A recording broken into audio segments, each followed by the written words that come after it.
বাংলাদেশ জাতীয়তাবাদী দল বিএনপির ৪৭তম প্রতিষ্ঠাবার্ষিকী পালন করেছেন যুক্তরাষ্ট্র যুবদল ও ছাত্রদলের সাবেক ও বর্তমান নেতারা। গত ১লা সেপ্টেম্বর স্থানীয় একটি হলে দলের প্রতিষ্ঠাবার্ষিকী উপলক্ষে এক আলোচনা সভা অনুষ্ঠিত হয়। কেন্দ্রীয় যুবদলের সাবেক আন্তর্জাতিক বিষয়ক সম্পাদক, সিলেট জেলা বিএনপির উপদেষ্টা এম এ বাতিনের সভাপতিত্বে এবং যুক্তরাষ্ট্র ছাত্রদলের সাবেক সাধারণ সম্পাদক মাজহারুল ইসলাম জনির সঞ্চালনায় সভায় প্রধান অতিথি ছিলেন কেন্দ্রীয় বিএনপির সদস্য ও যুক্তরাষ্ট্র বিএনপির সাবেক সভাপতি আব্দুল লতিফ সম্রাট। প্রধান বক্তা ছিলেন কেন্দ্রীয় বিএনপির সদস্য ও যুক্তরাষ্ট্র বিএনপির সাবেক সিনিয়র সভাপতি গিয়াস আহমদ। বিশেষ অতিথি ছিলেন মুক্তিযোদ্ধা দলের সভাপতি আলহাজ বাবরউদ্দিন। সভায় আরও বক্তব্য রাখেন সৈয়দ মুরাদ রেজা, বাসেদ রহমান, জাহাঙ্গীর সরওয়ার্দী, দেলোয়ার হোসেন শিপন, সোহরাব হোসেন, আমিনুল ইসলাম মিটু, বিলাল চৌধুরী, জাকারিয়া অপু, মেহরাব রাজা, ফারহান, ওয়েস আহমদ, জায়েদ হাসান, সুমন খা, শামীম আহমেদ, এম এ মজিদ, তারেক আহমদ, আব্দুল মান্নান, সাদিক আহমদ, শিপন আহমদ, ফারুক মজুমদার, সুলেমান হক, লিসান চৌধুরী ও রাজ খান। শহীদ জিয়াউর রহমানের কথা চিন্তা করেন, যখন শেখ মুজিবুর এরিংমোর চুরুট নিয়ে পাকিস্তান আর্মির কাছে ধরা দিয়ে চলে গেল, স্বাধীনতার ঘোষণা দিল না, তাজউদ্দিন টেপ রেকর্ডার আনলো, সেটাই কিছু রেকর্ড করলো না। কিন্তু মানুষের উপর যখন পাকিস্তানি হানাদার বাহিনী ঝাঁপায় পড়ল, তখন সেই কালুরঘাট থেকে তিনি যে গর্জে উঠেছেন, কি বলেছেন আপনারা সবাই জানেন। আমি ওইটা বলার জন্য বলি নাই, এটা বলার জন্য বলছি, উনি তখন একজন তরুণ মেজর ছিলেন, তার স্ত্রী অত্যন্ত তরুণী ছিল, তার দুইটা বাচ্চা, দুধের বাচ্চা এবং স্ত্রী।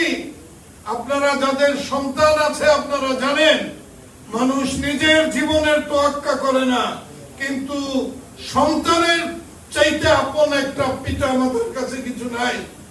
তিনি যখন এই ঘোষণা দেন, তিনি জানতেন তার স্ত্রী এবং নাবালক দুইটি বাচ্চা ক্যান্টনমেন্টে অন্তরীণ অবস্থায় আছে, তাদের ওখান থেকে বের করে আনা হবে না, হয়তো এই জীবনেও আর দেখা হবে না।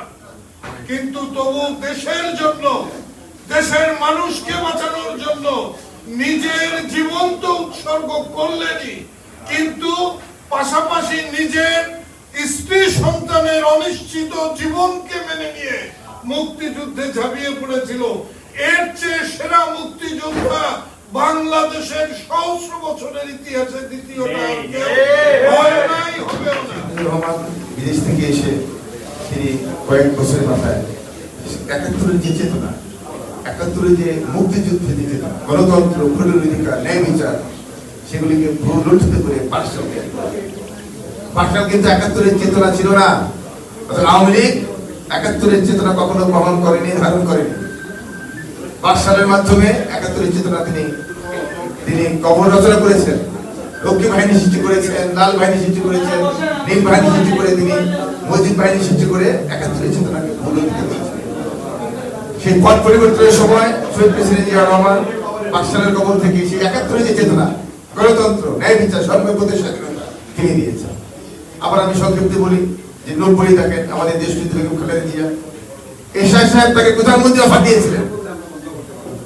দেশ নেত্রী বেগম খালেদা জিয়া কিন্তু ঘৃণা করে তা প্রত্যাখ্যান করেছেন।